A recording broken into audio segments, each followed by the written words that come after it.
race humaine a été brillante dans l'art et la science de l'anéantissement. Nous faisons la guerre, nous haïssons, nous piétinons la terre et souillons tout ce que Dieu nous a donné. Désespéré, l'homme se mobilise pour combattre le mal, mais chaque fois qu'une tête du mal est coupée, il lui en repousse deux. Seule une chose peut arrêter cette attaque diabolique. L'amour épique du Créateur envers la création. Le message de l'Évangile. Il n'y a pas un juste, pas même un seul. Selon la justice divine, nous méritons d'aller en enfer. Mais ce n'est pas ce que Dieu veut. C'est pourquoi il a envoyé Jésus-Christ dans notre monde. Jésus est mort pour nos péchés sur la croix. Il a ouvert les bras et a dit « Celui qui vient à moi, je ne le rejetterai jamais en quelque circonstance que ce soit. »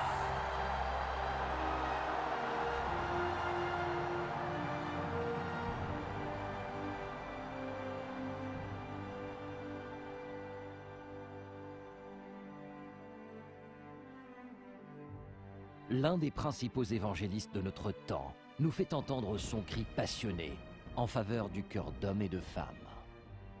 Au travers de séries de films d'une qualité cinématographique exceptionnelle, l'évangéliste international Reinhard Bonnke dévoile les principes remarquables qui l'ont propulsé dans une vie d'évangéliste avec un impact révolutionnaire.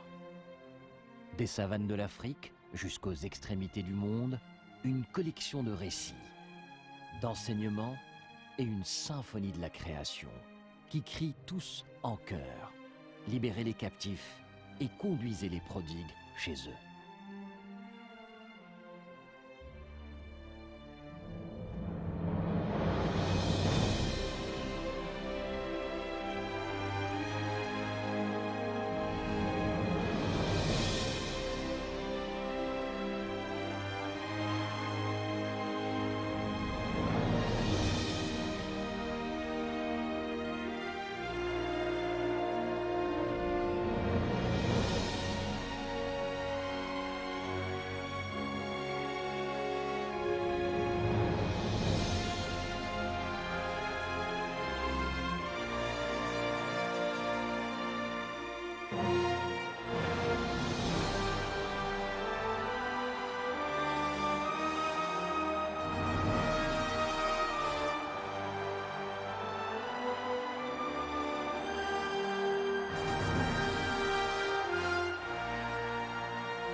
La création entière a soif d'évangile, comme le poisson échoué sur la berge a soif d'eau.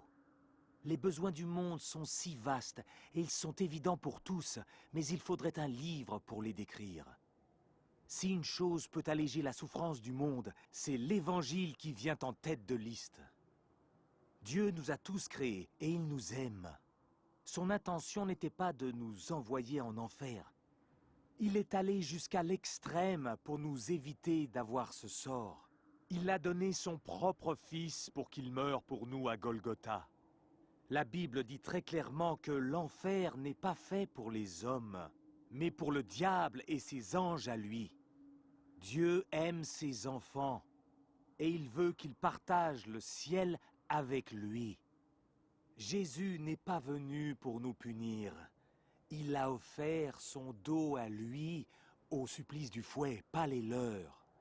Il leur a montré l'ultime réalité au-delà de l'univers, un cœur qui bat d'un désir et d'un intérêt infini pour absolument chacune de ces créatures. Et plus elles étaient enlisées dans le péché, et plus il saignait pour elles. Ça, c'est le cœur même de l'Évangile. Je sais que les gens vont en enfer, et si je tiens vraiment à eux, je dois les avertir, moi. Et les avertir comme s'ils étaient mes propres enfants marchant à 2 pas d'un volcan furieux.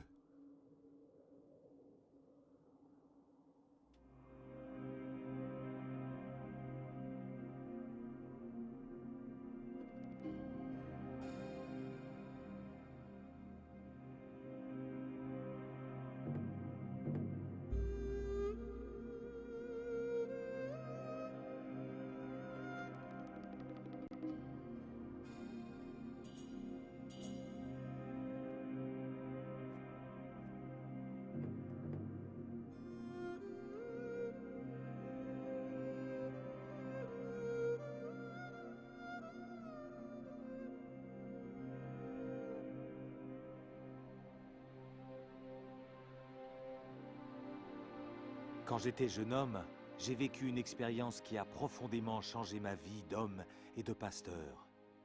Je prêchais en Allemagne du Nord. Et c'était merveilleux. Les gens s'ouvraient à l'Évangile. J'étais très heureux. À la fin du culte, je me tenais à la sortie, serrant la main des gens qui partaient. Tout à coup, le Saint-Esprit parla à mon cœur et me dit « Derrière toi, il y a une jeune femme et elle s'apprête à partir. » Alors je me suis retourné et oui, elle était bien là. Je lui ai pris le bras et j'ai dit « Excusez-moi, avez-vous accepté Jésus-Christ comme votre sauveur ?» À ma grande surprise, elle fondit en larmes. Elle me dit « Non, pas encore. Je voudrais, mais je ne peux pas. » Je lui dis « Pourquoi ne pouvez-vous pas trouver le salut ce soir en Jésus-Christ ?» Elle dit « Parce que mon petit ami, il n'aime pas Jésus. » Je lui dis « Attendez, si votre petit ami n'aime pas Jésus, c'est que vous n'avez pas le bon petit ami. » Mais non, dit-elle, moi je l'aime tellement, écoutez, moi je l'aime, ce garçon. Puis elle se dégagea et sortit par la porte. C'était le soir. Le lendemain matin, je prenais mon petit déjeuner. Quand une amie à moi fit irruption en criant « T'as entendu? T'as entendu? Mais c'est horrible, il s'est passé une chose terrible. » Je répondis « Quoi donc ?» Il s'avéra que cette même jeune fille, de la veille au soir, avait été tuée dans un accident. Quand j'ai entendu cela, eh bien, mon petit déjeuner s'est coincé dans ma gorge. Je suis tombé à genoux et j'ai prié. J'ai dit, « Seigneur, est-ce que j'ai été assez convaincant? Est-ce que j'ai été suffisamment pressant ?» Le Seigneur me parla et me consola et dit, « Tu as fait absolument tout ton possible. Mais néanmoins, depuis ce jour-là, je fis le serment de prêcher l'Évangile avec la clarté, la simplicité et l'insistance que même un enfant puisse comprendre. »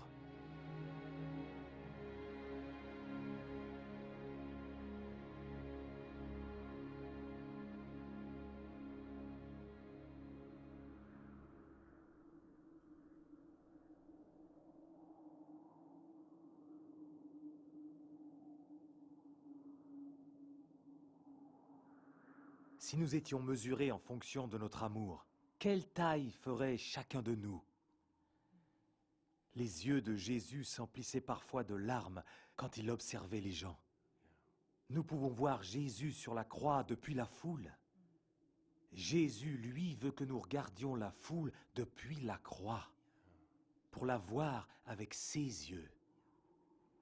Il pose sa main sur notre épaule et dit, « Regardez, voyez-vous ce que moi je vois? » Il voit des femmes fatiguées, des hommes soucieux et des enfants souffrants.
Alors qu'il était encore bien loin, son père le vit et son cœur s'emplit de compassion. Il courut vers son fils, le serra très fort dans ses bras et alors l'embrassa. Je me demande vraiment depuis combien de temps ce vieil homme avait couru. Mais alors l'amour lui donna des ailes. En voyant son fils, une décharge d'adrénaline l'envahit, lui donnant la force de faire ce que normalement il n'aurait pas pu faire. Il devait le rejoindre sans perdre aucune seconde. Je suis fasciné par le mot « compassion » que Luc utilise dans ce verset. Ce mot est lourd de sens, et c'est un mot qui est unique, et n'est utilisé que lorsqu'il soit concerne Dieu ou quelqu'un qui le représente. Il signifie partager la souffrance d'autrui et implique une réaction physique. Il décrit ce qui se passe à l'intérieur quand un sentiment traverse votre organisme et produit un choc intérieur. On dit « j'en ai l'estomac retourné » ou « mon cœur s'est arrêté ». C'est ce que le père ressentit en voyant son fils. Et c'est le mot utilisé pour décrire les sentiments ressentis par Jésus quand Jésus a regardé la foule. Il fut tellement ému par la compassion, submergé par la pitié. Ça, c'est l'amour de Dieu, et c'est cet amour de Dieu qui a été placé haut dans nos cœurs par le Saint-Esprit.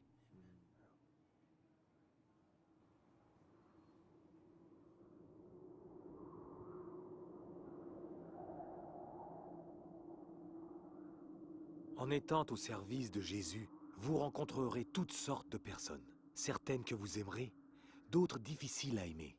Certaines seront repoussantes, odieuses. Mais l'on sait que l'amour ne tient pas compte de tout cela. Certains pasteurs disent qu'ils ont des gens très bien et d'un genre respectable dans leurs églises. Mais Jésus attirait les pires gens. Il était entouré de publicains et de pécheurs. Il était même l'ami des femmes qui se prostituaient. Il voyait en lui un véritable ami qui les stupéfiait, qui les ébranlait, qui dépassait absolument toutes leurs notions de morale. C'est ainsi que sont les enfants de Dieu depuis des siècles. C'est cela, être au service de Jésus, oui. Jésus accepta tous les gens atteints de lèpre physique et aussi de lèpre morale, tous les marginaux. Il alla vers eux et ils allèrent vers lui. Et c'est alors qu'ils découvrirent l'amour. Une seule force le poussait à avancer. Son amour inchangé et sans borne pour tous ceux qu'il rencontrait. Il avait pitié même de ses ennemis, de ses pires ennemis. Et que dirait le monde à votre propos? Et que dirait Jésus aussi? Dirait-il ce qu'il a dit à l'église d'Éphèse? Ceux qui prêchent l'évangile d'amour doivent le faire avec amour. Des gens sans amour ne peuvent pas prêcher l'évangile. Cela sonnerait faux. Les prédicateurs doivent apporter l'amour. Et dire aux gens que Jésus les aime quand on ne les aime pas soi-même, cela sonne creux, cela sonne faux. Paul appelle ce genre de prédicateurs des cymbales qui retentissent. Mais je vous mets en garde. Il existe une bonne imitation de l'amour, l'enthousiasme. L'enthousiasme lui aussi peut être aussi intense que l'amour, mais il fait alors de l'évangile un commerce. Nous pouvons bien sûr accueillir les gens avec enthousiasme à l'église, tout comme les commerçants qui accueillent tous leurs clients. Nous ne cherchons pas à attirer les clients. Nous devons chercher à bénir tout le monde avec tout l'amour de Jésus. L'important, bien sûr, n'est pas le succès. Le succès n'est pas un péché. Et la foi n'est pas synonyme d'échec. C'est simplement que quand on aime, c'est ni le succès, ni l'échec qui ne compte vraiment. Seul l'amour compte. Appliquer des méthodes commerciales à la croissance de l'Église, eh bien cela peut aider. Mais cette façon de faire seule ne suffira pas. Le commerce a un différent principe, un différent but. Il voit les gens comme des possibilités de profit ou de réussite. Dans le monde chrétien, eh bien, nous voyons les gens comme des opportunités d'amour et aussi de pouvoir le leur exprimer.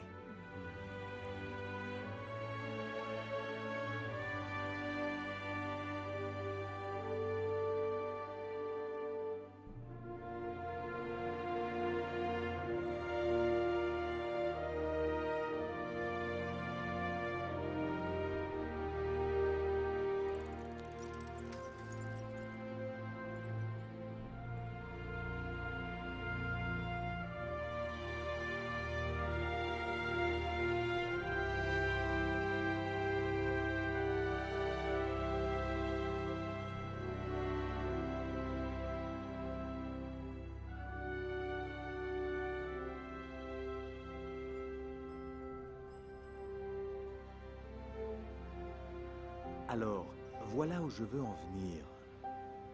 Obéir à l'appel de Jésus, c'est mettre l'amour en action.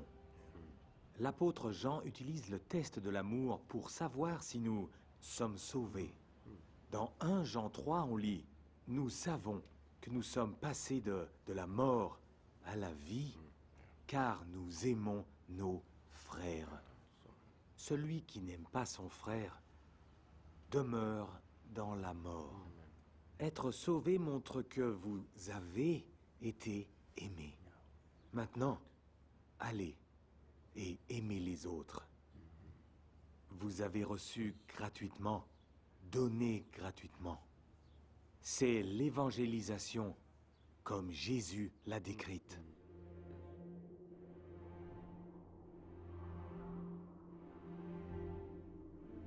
Wash me now from all my sins.